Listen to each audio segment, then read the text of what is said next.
I am genuinely so excited to do this McCall's 8011 sew along with you today. First of all, thank you so much to everybody who took the time to vote on this particular pattern. This is the first time I ever put up a poll to see which sewing pattern you wanted me to do a sew along for, and I wasn't quite sure which one was going to be chosen, but I am just so excited about this McCall's 8011 pattern that I have sewn up before. I'm going to show that to you in just a moment, but first let me just go ahead and say welcome. I'm Rachel Ann, and this is Dine In Creativity, my channel fully dedicated to sewing, fashion, and the pursuit of creativity. Before I show you the jacket I previously sewed up using McCall's 8011, I just want to tell you very briefly about the pattern itself. It is rated easy, so if this is your first foray into a jacket pattern, I think it's a great one. For the sake of today, I am focusing on view C. Let me hold those line drawings up to you.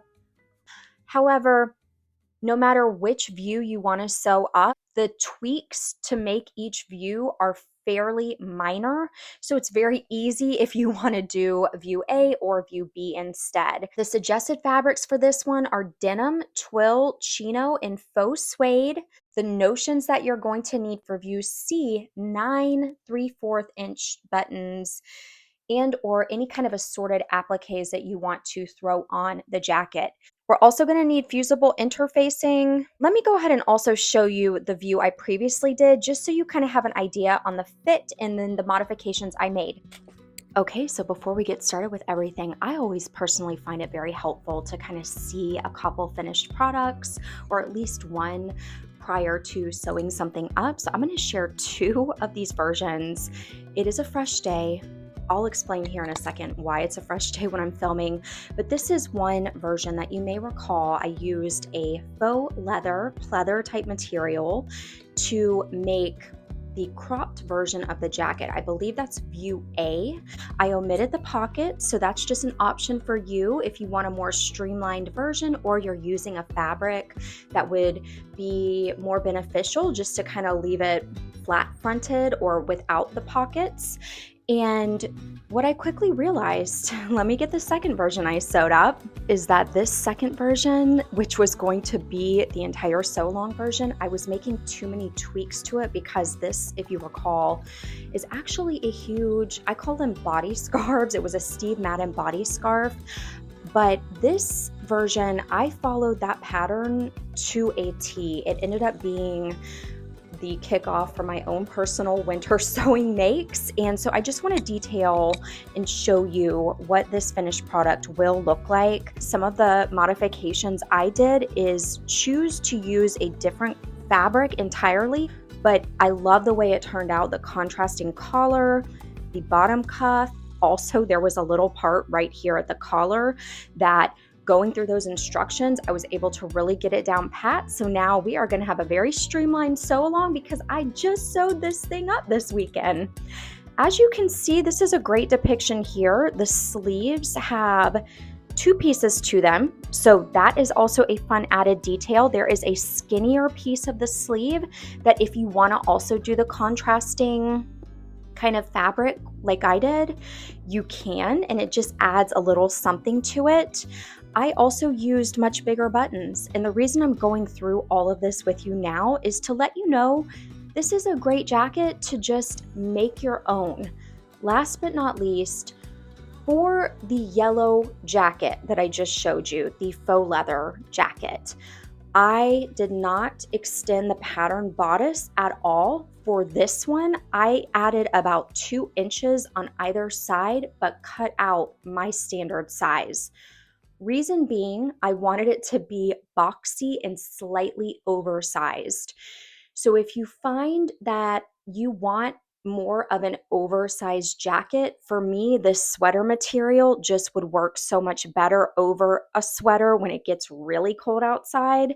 And so that was my kind of thinking with that. But just food for thought if you want to make that minor adjustment, or perhaps you want to size up entirely to have an extremely oversized jacket. It's really your call, but just sharing all that information with you.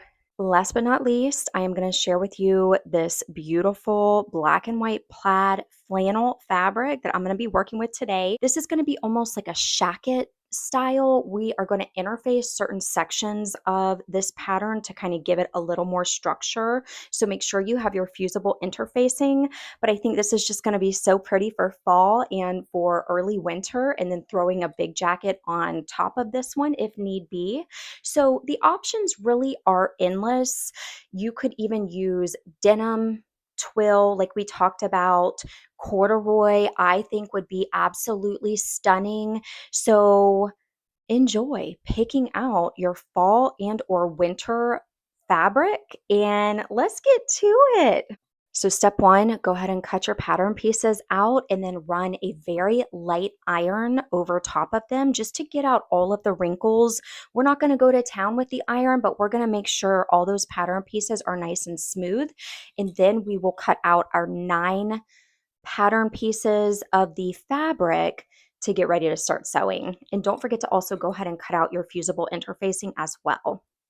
I also forgot to say, like I always do with my sew-alongs, floor warriors unite. If you're still cutting on the floor like I am, cheers to us.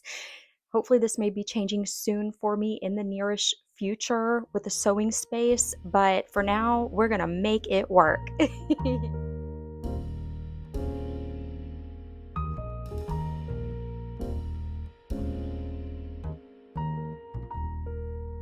Also, just a quick word to the wise, if you are working with a specific patterned fabric or a plaid fabric like I am, you can always kind of try to match up those pattern lines to have a seamless look to it.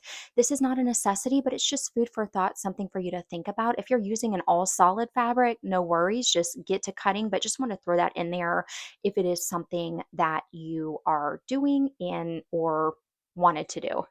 I'm about to cut out my fusible interfacing, which I just wanted to share a quick plug. I bought this roll of interfacing on Amazon and I linked it in my Amazon store in the description. I use it all the time. It has been really good for various projects. It's not too heavy, it's not too light. So that's something to keep in mind, that when you go to pick your fusible interfacing, it should be about the similar or same weight as your fabric, because we don't want it, if you're using a lightweight plaid, I say lightweight, but you know what I'm saying, like a not a heavyweight fabric, we don't want it to be too heavyweight for the fabric itself. Okay, so once all of your pieces are cut out, it should look something like this. Let me quickly run through these. You have 2 sleeve pieces, main sleeve pieces. You should have 2 of these skinnier sleeve pieces for piece 10. You're going to have your front, your back cut on the fold, 2 lower band pieces of fabric, 1 piece of interfacing. I still need to cut out my interfacing for this one, which is your fusible interfacing. Then we move on to the cuff. Cut 2 pieces of your fabric, 2 pieces of interfacing. We move on to piece 4, which is your front band, and cut 4 pieces of fabric, 2 pieces of interfacing. Then we move on to piece 6, where we're cutting 2 pieces of fabric on the fold and only 1 piece of interfacing cut on the fold as well. First unofficial step is to go ahead and attach your fusible interfacing to each of the interfaced pieces that you've cut out. I'm just letting my iron heat up while I do that, and then we will meet back and officially get into step 1.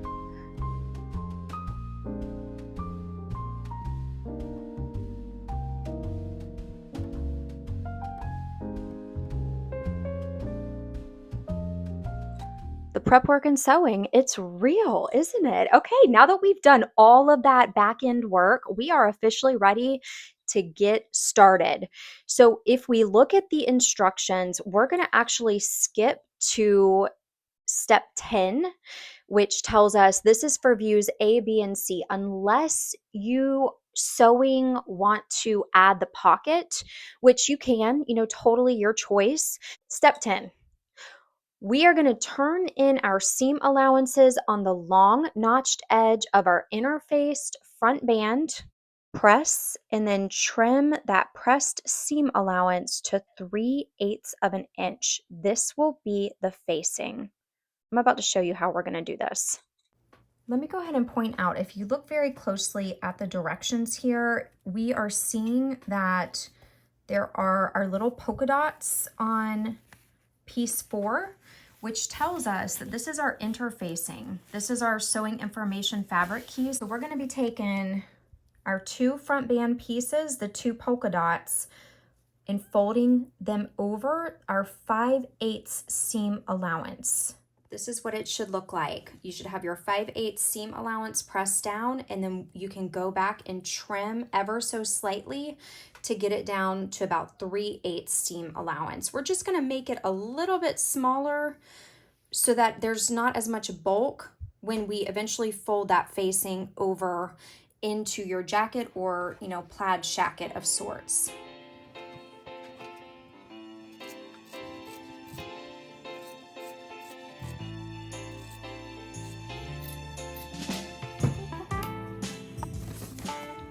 Next, we are going straight to step 11, which tells us to pin our front band sections together, matching our large circles. Stitch the front and upper edge, pivoting at large circle and stitching across seam allowance. When I sewed up my plaid, orange plaid toile, essentially, this one really got to me because that's all it tells us. It just says pivot at large circle and stitch across seam allowance. I'm gonna very specifically show you what they mean, or what I interpreted that to mean based upon the jacket I previously sewed up. Essentially, we are just going to be pairing one piece with one piece. So go ahead, we're gonna separate them. Each front band gets a companion.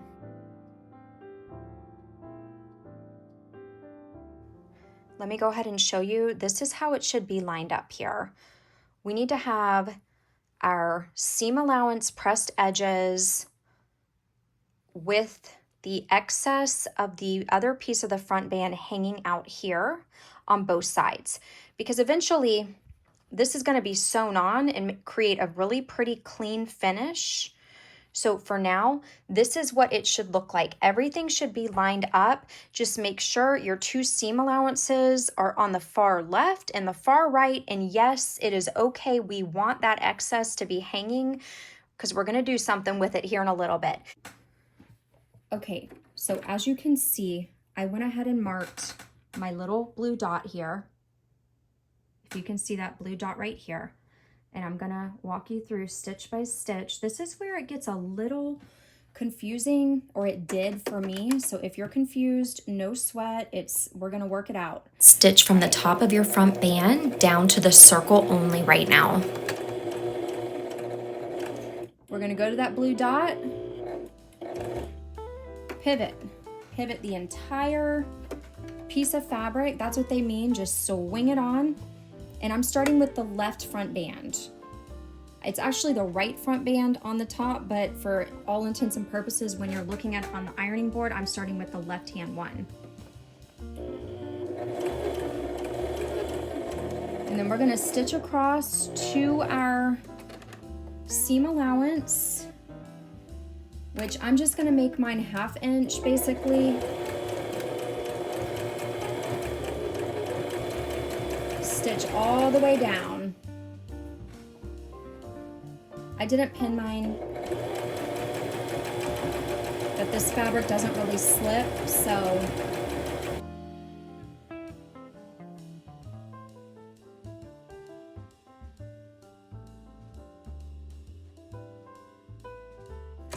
it should look like this. We should have our little staircase sewn. One, burr, burr.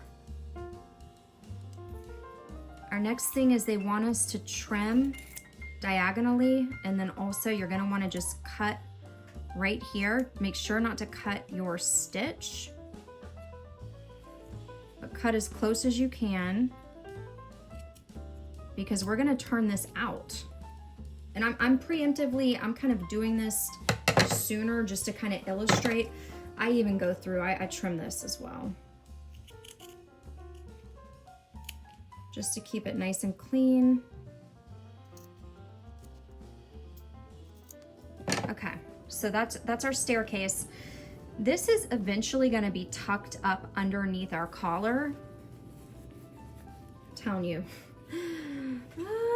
this really threw me for a loop initially. So again, do not fear if you're finding this very confusing. Feel free to re-watch how I just did it. But the most important thing is at the end, it's going to look something like this. We've got our staircase, one step. That's all we're doing, one step. I'm gonna go back and press this down. I'm also gonna go ahead and trim, let me turn that out. I'm gonna trim this seam down as well, just to make it the least amount of bulk that it can be. For all of my visual learners out there, let me just go ahead and show you what this is eventually gonna look like. Okay, so we have our piece, our little staircase.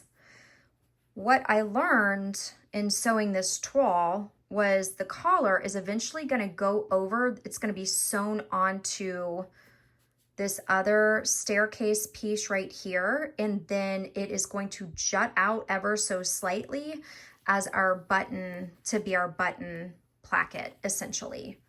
So this is what it should look like right now at this point. And then we're gonna do the other side, which I'll also walk you through that too. Okay, so we started with this. Everything was laid out like so. So we're now gonna do everything in reverse. I've marked where my blue dot goes, where the circle goes, I should say, the circle of our pattern piece. And we're gonna do the same thing. Sew down, one staircase, sew over, pivot when you get to the dot, sew over, sew all the way down. And don't worry, we're not stitching across the bottom quite yet. When you do the other side, again, everything is in reverse, yet we're doing all the same steps. Another visual. Let's say that you had not turned these out yet. This one has already been turned out, so it looks different than this one. You should basically have your two staircases forming a little square V. Okay, so it should look like this. So now once you've trimmed your diagonal, cut into this little area so you can get a clean turn, trimmed your seam allowance off to reduce all that bulk, turn them out and press them.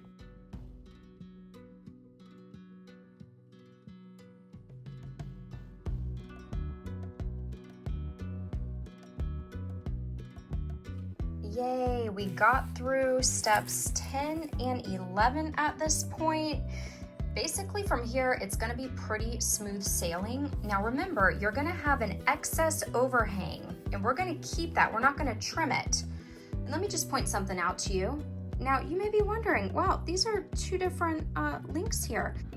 Truth be told, I made a mistake in my own sew along. I sewed across the bottom and trimmed it, but I'm leaving that in because we all make mistakes and let's normalize. At least we're out here creating, doing this thing, no harm, no foul. Okay, so if you're out there, you made a mistake, it is okay. Everything is fixable essentially.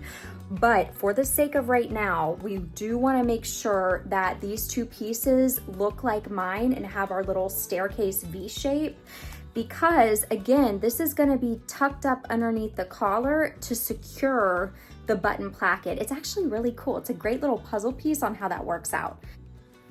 Time to move on to step 12. We're going to go ahead and take our two matching front pieces of our shacket or jacket, or whatever you're calling yours. Let me know what kind of fabric you ended up using. I am just so interested to hear.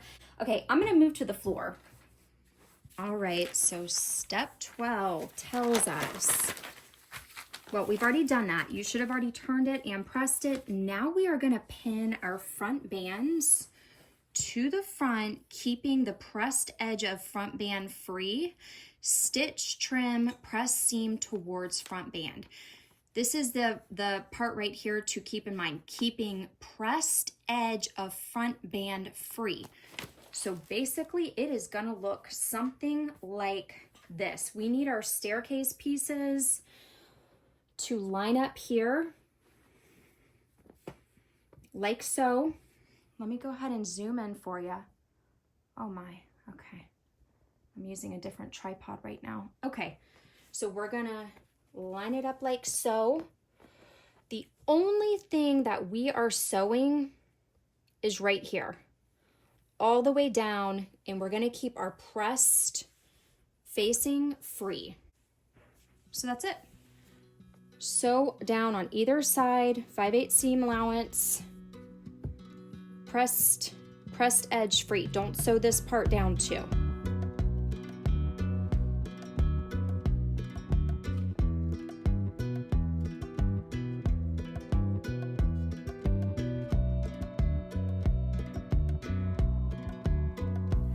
Okay, so this is essentially what it should look like. Your pressed edge should be totally free because ultimately we are going to press it down so that it is nice and flat. I did not line these plaids up, but I think it's gonna end up being super cute as it is. Make sure that, again, we're decreasing the bulk because we're working with these heavier fall winter fabrics. We're gonna just trim our seam allowance off and then we'll move to the next step. As we continue to look at step 12, pin band to front, keeping pressed edge of front band free. I think I have harped on that point enough. You should have stitched it, trim that seam allowance. Now we are going to press, I'm pointing to the iron in case you can't see, press that seam toward the front band, like so. So we've got everything basically all spread out nice and flat here. And I'm just gonna press right on that seam. Now when we do that, we already have this lovely, lovely band here. We're leaving the band like so. We're not then pressing them all like that. At this point, your garment should look like this. We've got our front bands attached. Remember, this has not been stitched down, our beautiful pressed edge. And we move on. We move on to our next step, which is step 13. Slip stitch pressed edge of front band over seam, base the upper and lower edges of band.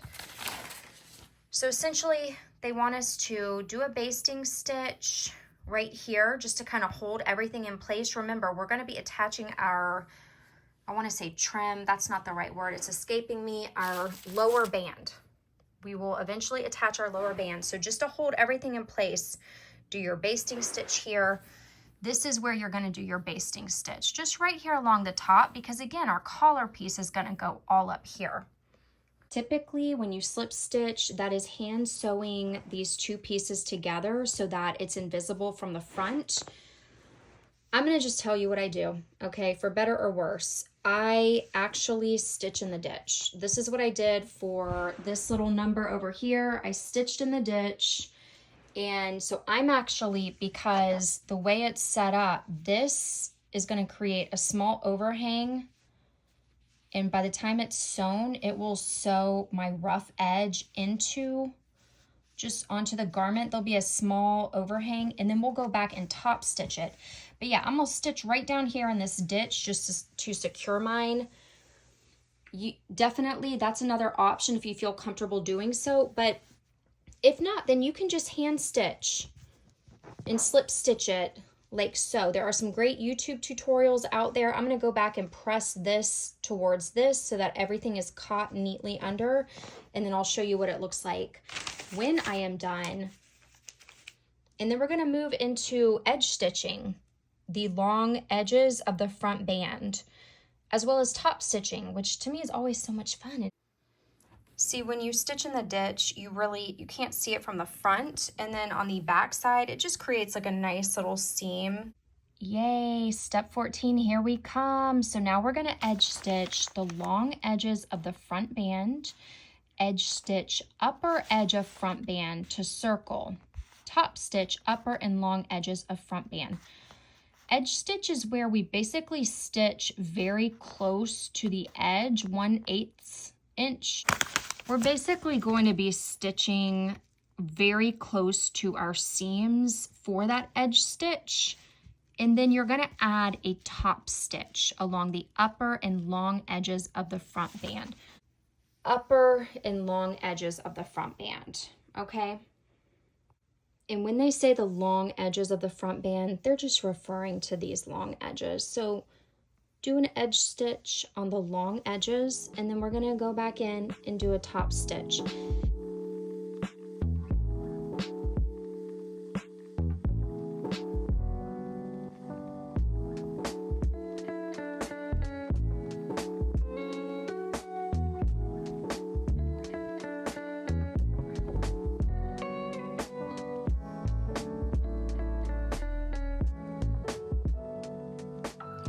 Okay, when you get done doing your edge stitch as well as your top stitch, which truthfully, you should edge stitch all along your staircase and then all the way down, and then go all the way down on the other side, and make sure you're stitching it so that you're seeing that clean line all down the front when you're sewing it, because what matters the most is the front of the garment. We want that stitch to be really pretty and nice and straight down the front. Moving on to step 15. See, once we get past that kind of funky step 10, 11, and 12, it's pretty smooth sailing. So we're gonna go ahead and stitch the back and front together at shoulders and sides. Let's just say this is our right side of fabric. Mine is the same on either side. You're gonna take this right side of your fabric, take this right side of your fabric, stitch down the sides, stitch across the top here. That way when you flip it, everything's gonna be nice and pretty. And then I'll meet you back here in a moment. But go ahead and stitch top shoulders and the sides. Oh my gosh, things should be coming together at this point. Your shacket or jacket should have the front and back pieces attached and should look something like this. Now we're gonna move on to step 16, the almighty important stay stitching of the neckline. So essentially what that means is we're going all around the collar. See our little tails sticking out of our staircase? We're gonna stay stitch all around. This is such a small kind of step in the big scheme of sewing, but it is so important. So don't skip your stay stitching, and let's do step 16, and then I'll meet you back here again. It's not like I'm gonna be going anywhere. You know I'm gonna finish the sew along with you, but I gotta keep saying, you know, I'll meet you back. So I'll meet you back here in a few.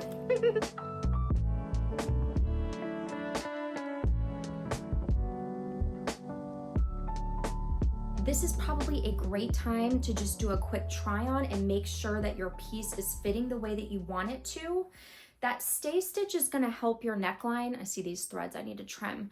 That's gonna help your neckline prevent it from stretching out, and so that's why it's so important. But look how cute. We're gonna keep it moving and see what our next step is. Okay, I actually need to stop. I have to clean all this up. This is just making me feel very stressed out. So I think I'm gonna put a pause on any future sewing today, and then I'll get back to you tomorrow when I re-pick up filming, unless I get a wild hair later this evening. We're in the finish line though. Hopefully your project is turning out great and it's super cute and you love it. It's a new bright and sunny day. Actually, a couple days later, I needed a little break. And we're ready to move on to the collar. So moving right into step 17, essentially we're going to turn in our seam allowance on our notched edge of interfaced collar section, press, easing in fullness, and then we're going to trim that pressed seam allowance to 3/8 of an inch. You know I'm going to film it all, so let me go ahead and get that going, let my iron warm up, and then we'll jump into getting this collar done.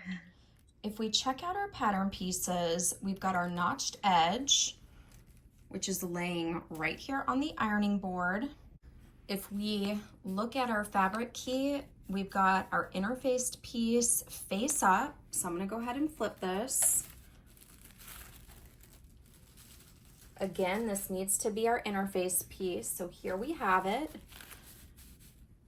We've got our notched edge here, and we are just gonna go ahead and turn that up 5/8 seam allowance, and then press it and then trim it.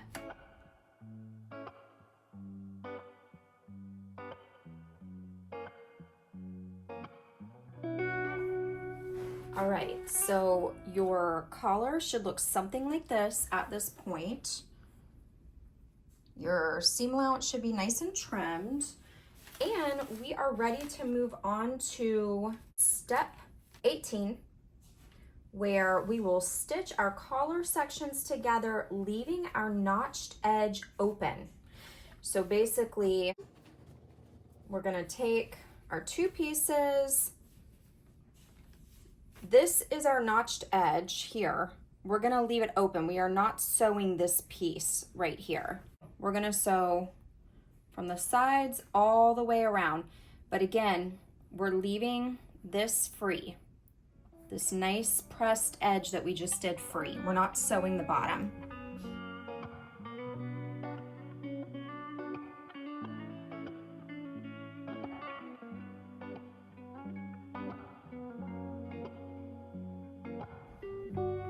Okay, when you have these two pieces together, it reminds me of a boat for some reason. Your collar boat should look like this.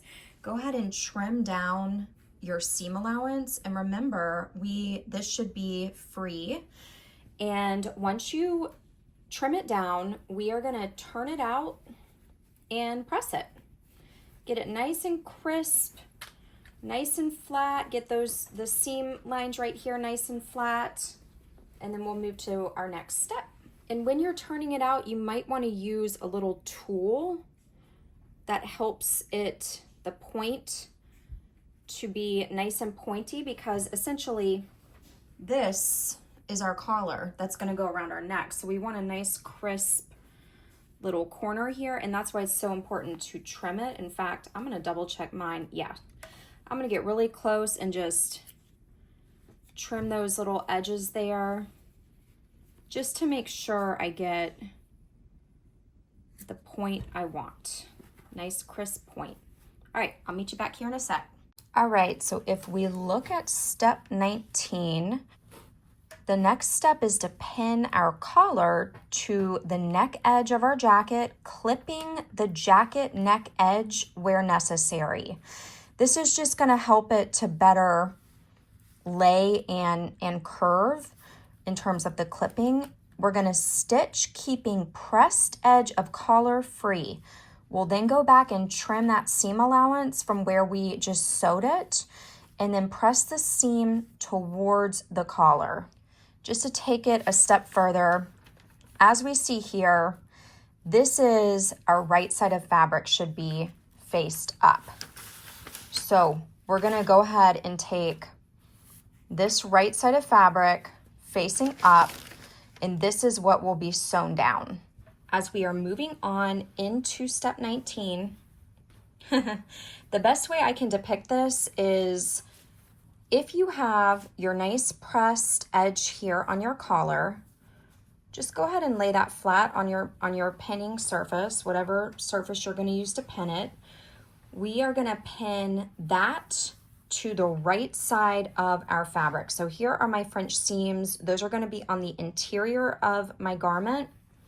So we're going to go ahead and pin that excess. There should be your overhang on your collar because we've already ironed down that pressed edge.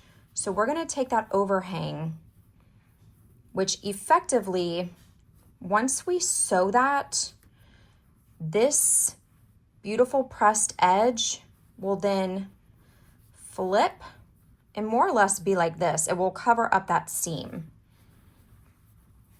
And the other thing to take note of, you see we've got our staircase right here, which, you know, The other option would have been to do it diagonal like that and then just have that piece hanging. You know, it's kind of really stylistically, you can do it multiple ways. This is the way I perceive the pattern. If you've sewn this before, you may have done it the other, just sewn a diagonal way. But for a jacket, that one is honestly with the directions basically how, you know, how I read it.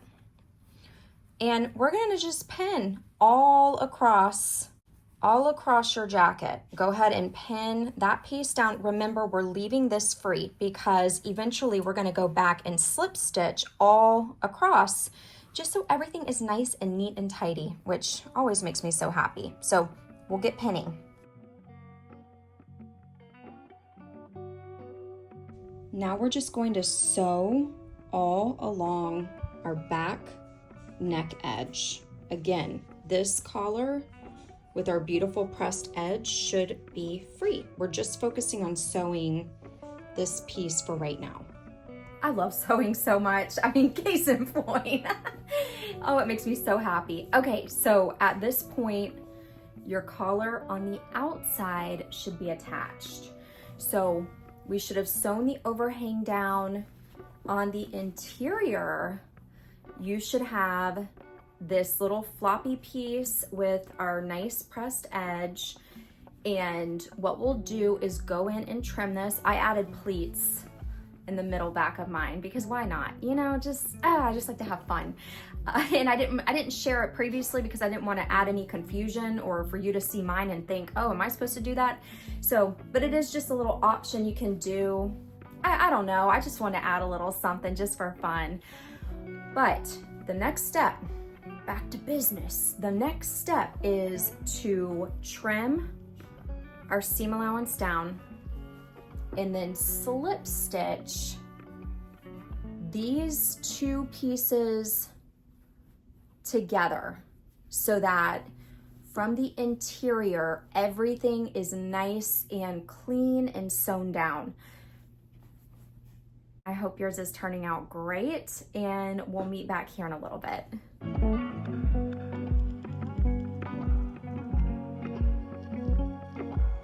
Something too that we want to do is to press our edge that we just sewed into the collar. So we're gonna press it up essentially. So I'm gonna start by just pressing mine so that it lays going up, because then when we go back and sew, slip stitch this, it's just gonna help it to lay flat in that direction. I also just wanted to share that if you have never slip stitched before, which if I'm being honest, I don't have tons of experience with slip stitching, there are some phenomenal YouTube tutorials out there. I'm not gonna go through a tutorial on how to slip stitch when I feel like there have been other people who have a great video out and can kind of talk you through it. All right, little sneak preview here. Your jacket at this point, or shacket, or whatever you're calling yours, should look something like this. Our collar should be fully secured. This is the exciting part when everything starts to take shape, just in my opinion. We're gonna move on to step 21, where we're just gonna edge stitch and then do a top stitch all around our collar. All right, we are moving right along. Once you get your edge stitching and your top stitching done on your collar, we're officially ready to move on to the sleeves. So step 31, we're gonna pin, you remember we have our two sleeve pieces. This is me holding up two fingers. We're gonna pin our sleeve front and sleeve back together at the back edge, stitch, but then you should remember that there's a little jut out on the skinny part of the sleeve, piece 10. We are going to leave that open below the large circle. So the large circle is going to be right here, right before it juts out. We are going to leave that open. It should look like this. So you would take your one sleeve piece here, piece 10, the larger sleeve piece, piece 9, align them like so, and we're just going to stitch these two pieces together all the way down until you get to your large circles.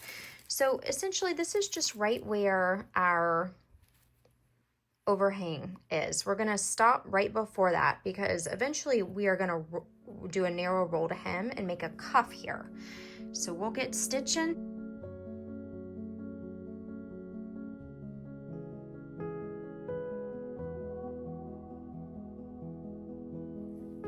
When you get done sewing your two sleeve pieces together, it's going to look something like this, or well, it is going to look like this. The next step, and let me just read right from the instructions. I'm gonna go ahead and flip it over. I French seamed mine, of course, you know me. But moving on to step 32. So we're gonna make a 5/8 narrow hem on sleeve front. The sleeve front is actually the larger piece of your fabric, tapering to nothing above the large circle as shown. Clip sleeve back above extension. So right now I have gone ahead and made my 5/8 hem, narrow rolled hem, tapered it to nothing. So now it's effectively going right into the seam. And then we're just gonna stitch right here. Now for the part that says clip sleeve back above extension, I just had a light bulb moment. I'm gonna tell you guys what, these cuffs, they kind of start tripping me out. Essentially, the sleeve back is our skinny piece, and we are going to clip it above the extension. See, I French seamed mine.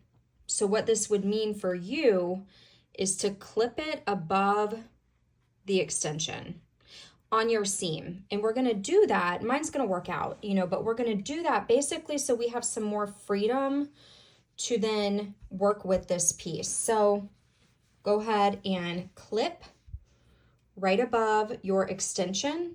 And when I say clip, basically like so, just clip it.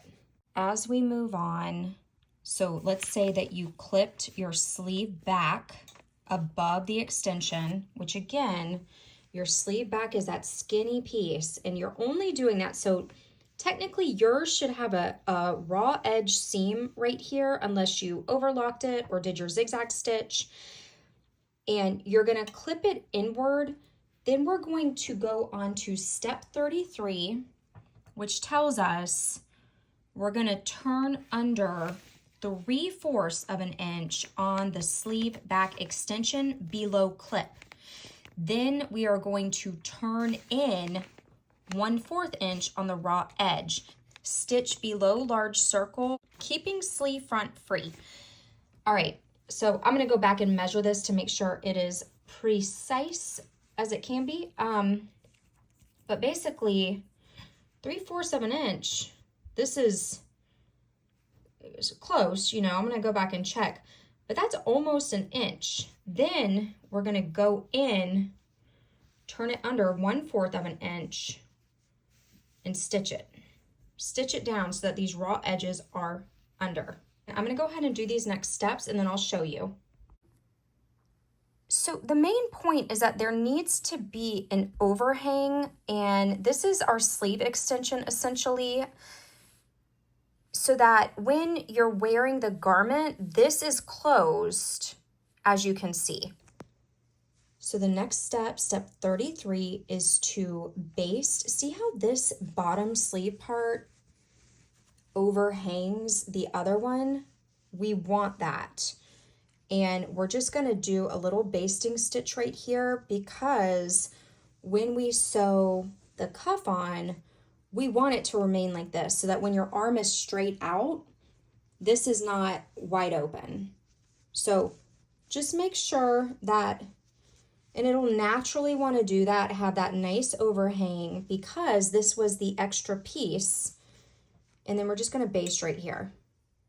Then moving on to step 35, on the outside of our sleeve front, the large piece of the sleeve, we're going to edge stitch along the seam all the way to our large circle.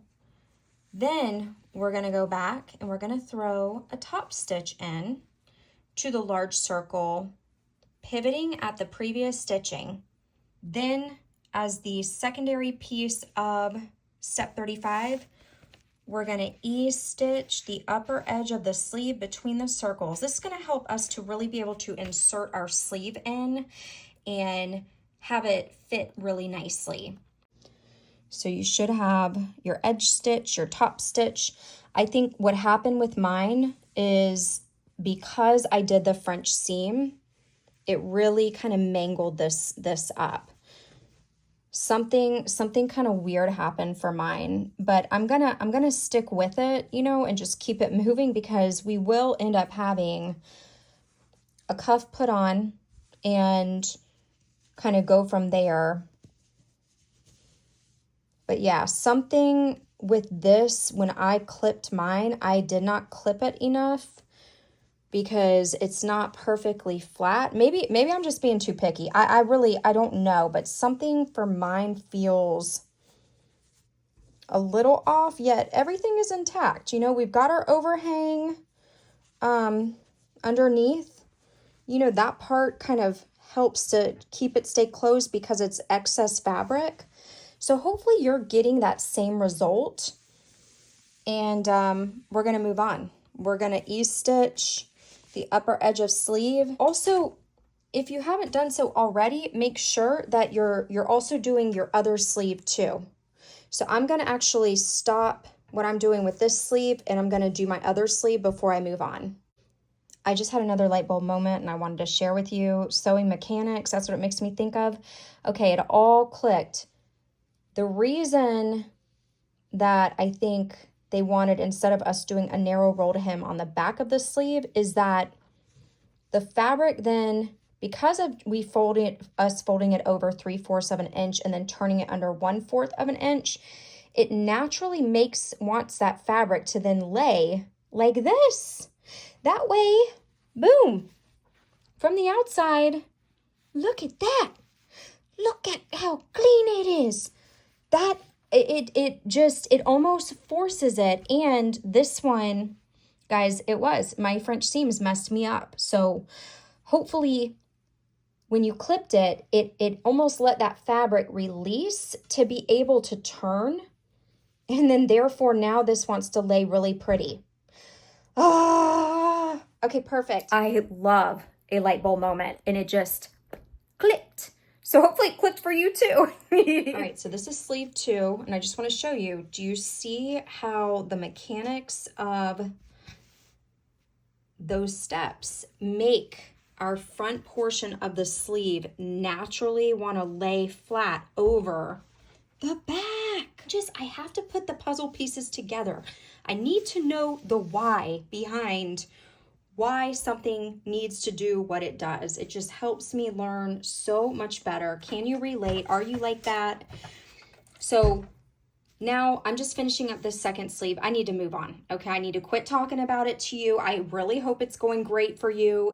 We're gonna move on. We're gonna ease stitch the upper edge of sleeve, and then we're gonna stitch. I'm gonna move on and go ahead and stitch the sleeve seam. All right, my lovely people, we are moving on to our cuffs. I would be so interested to hear if you agree that this is a beginner or easy pattern or not, or if you're finding that it's difficult or too much. Just let me know what you think.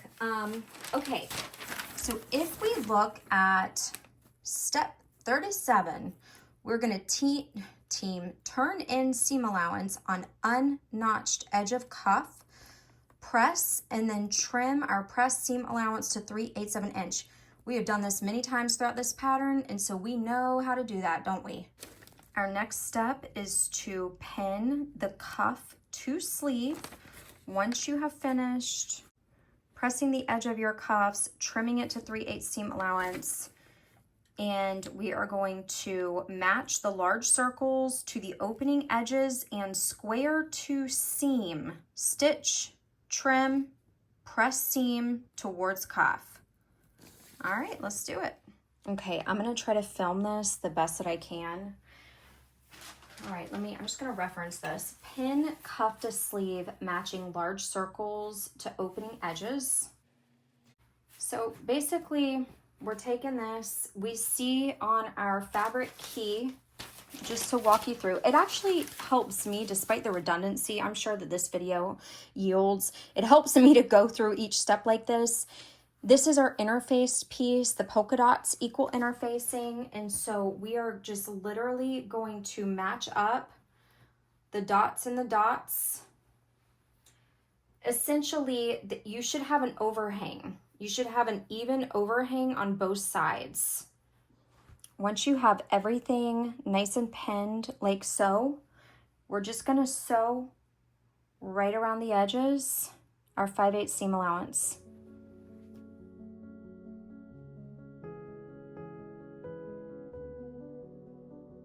All right, this is what it should look like in this very moment.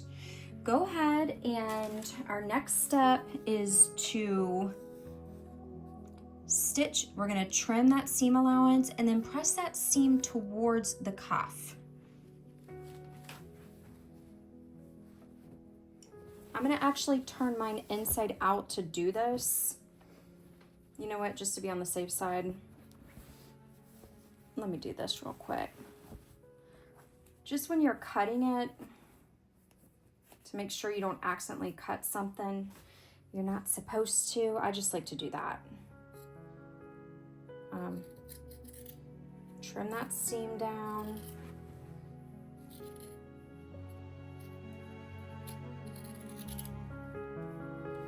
I know you're not supposed to cut in the air.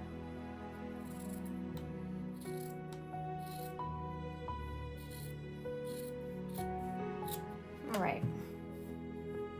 And then we're gonna press that seam towards the cuff. So I'm gonna, to do that, I'm gonna flip it inside out. And then we just wanna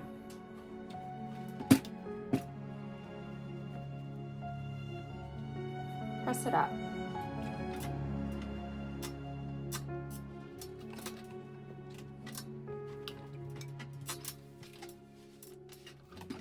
For the next step, there's a couple ways, honestly, that you can do this. I'm gonna just do it the way they're telling me to.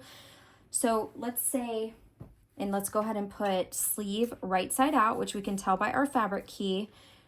All we're gonna do, there should be a small overhang when it comes to your cuff. See how it just kind of hangs over just like so? All that we're doing is sewing these right sides together, because then we will end up turning it out and you're gonna have a lovely finished cuff. So for right now, again, sleeve is right side out, cuff flipped. We're just sewing a straight line right here, that overhang, basically, so it lines up with our opening here, okay? When you get done with this piece, we're gonna do what we always do, and that is trim the excess. Just remove that bulk, trim it right off, and we're gonna turn it out.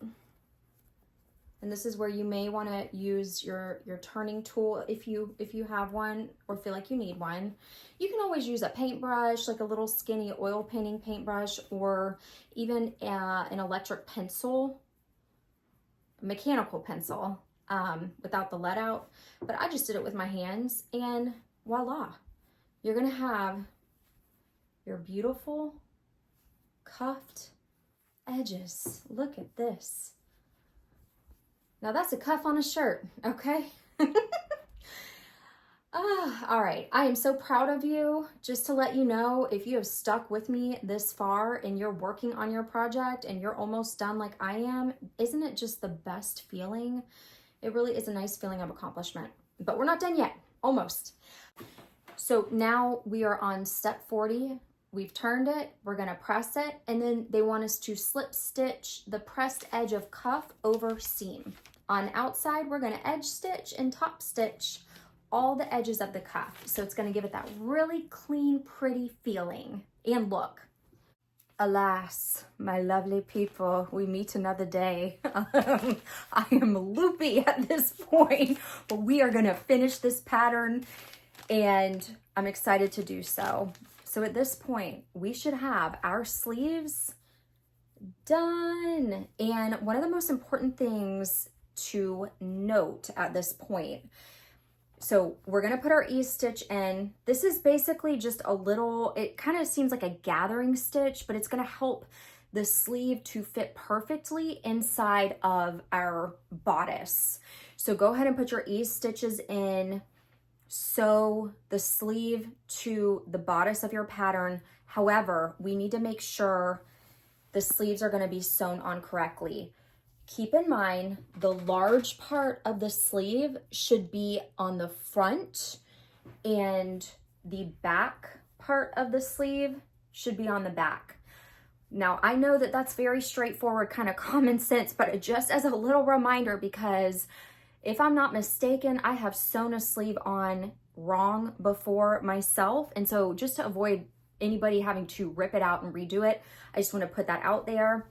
But let's go ahead and get this puppy sewn onto our bodices and keep this train moving in the right direction.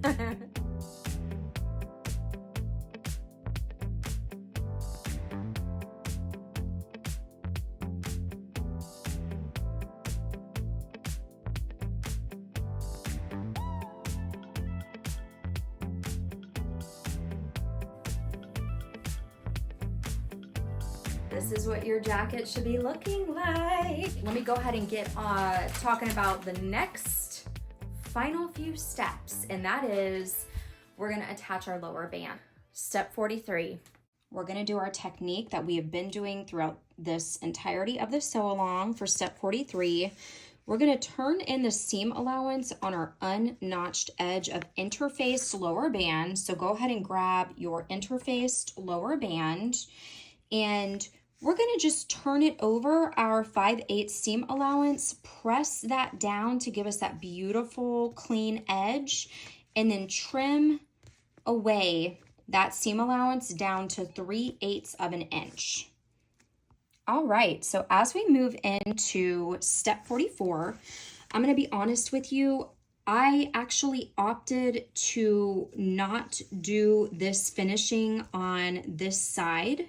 This is essentially what it's gonna look like, and I just want mine to be a smooth half rectangle like I did on this toile. I just like the look. It's just a stylistic preference, and so I just share that with you for an alternative if you like this style better as well.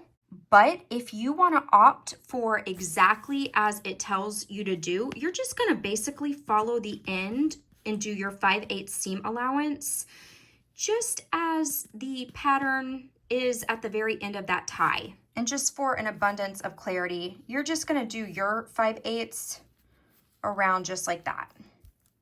For me, I'm going to be going just straight down just to kind of keep it flush with my jacket. So we're going to do the same technique where we have our beautiful clean pressed 3/8 inch trimmed edge, and we're just going to sew it flush right here all along this way, because then we'll eventually flip this over and attach it to the bottom of the jacket. So go ahead and sew whichever style you're going to do, whether it's flush with the jacket and it's going to be a straight line, or it's going to be that half, is it octagon or is it hexagon? Whatever, the half shape that I just showed you right here. So go ahead and do that seam all the way around. Leave this piece open like we've been doing. Make sure that you clip nice and close to the seam. We're gonna turn it out and we're gonna press it. Your band should be all pretty and pressed. And again, we should have that overhang. You know, our overhang that's been our constant companion this sew along. We are gonna turn our jacket, put it right side out. I'm gonna show you mine, but we're gonna pin the lower band to the lower edge of jacket, matching squares to side seam, and having circles at opening edges. Stitch, keeping pressed edge of band free, trim, and then we're gonna press our seam towards the band. For me, because mine is gonna be flush against the jacket, I'm gonna pin that overhang right here so that when we flip it, it's gonna be like this, okay? And we're gonna do our same technique where then most likely they're gonna ask us to slip stitch it. I haven't even read ahead yet, but we'll connect that, and that raw seam will be tucked up underneath there. So go ahead and pin, again, just to show you, overhang on outside, pinned here. If you have your little octagon, I'm just calling it an octagon. Where are my mathletes? You know, what is that shape called? Hexagon? You're gonna have that little piece kind of hanging off right here because that's where you're gonna button. You're gonna add a button to button over here, or a buttonhole. Sure enough, our next step, they want us, this is step 46, they want us to slip stitch the interior bottom band to the bodice of the top, or at least this kind of seam area here. I am actually going to do a little cheat, and I'm going to stitch in the ditch for mine. So that's just another alternative option. After you get done slip stitching or stitching in the ditch, we're going to do our typical edge stitch, you know, the 1/8 little seam around the edges, and then the top stitch. At this point, you should have edge stitched and top stitched that bottom band around your beautiful jacket, in my case a shacket, and we're going to do the finishing step. So I'm going to go ahead and just talk you through these final, what is it, 3 steps, okay? 47, 48, and 49. This is where you can place your button guide on your placket. Your placket is going to be this little piece right here, which is interfaced. This is where I strongly encourage you to take your fabric, a scrap of it, and do a buttonhole first to practice on it for, you know, before you actually do your real garment, unless you're well versed in your buttonhole procedure or the way your machine works. And we're going to just go ahead and make our buttonholes. Now, like I said at the beginning of the video, you may need to do all 9. You may need to do 7, or in my case, I'm probably going to do about 5 or 6. And feel free, choose whatever buttons you want. I know the pattern says a specific size, but really this is where, have fun. Go with the aesthetic that you want to use. And again, you can use your buttonhole placement tissue paper pattern piece, or in my case, I want to space them out the way I want to space them, and then I also want to make sure it hits on my bust where I need it to. So I'm just going to do that.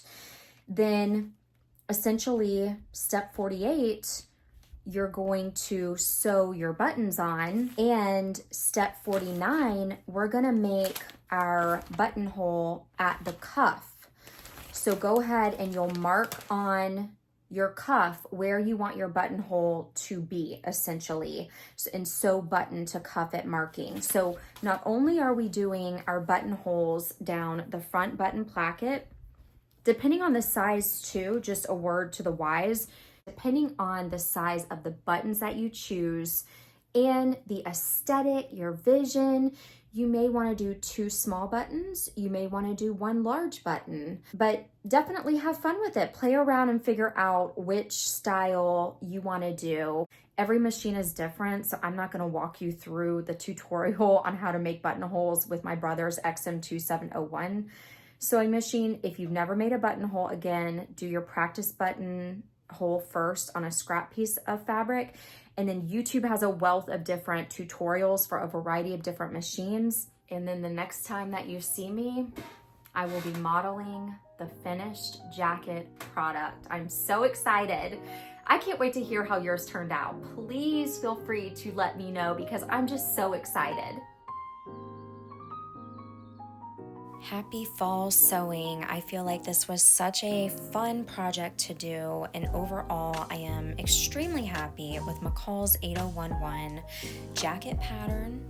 Always an adventure doing a sew along. I know I shared some of my light bulb moments, and maybe you had some light bulb moments sewing this piece up yourself. Overall, I am very happy. I decided to go for this classic black and white plaid flannel fabric. It's very warm, so I think it's going to be a great addition to the fall and winter wardrobe. Very easy to layer this on top of a heavier sweater.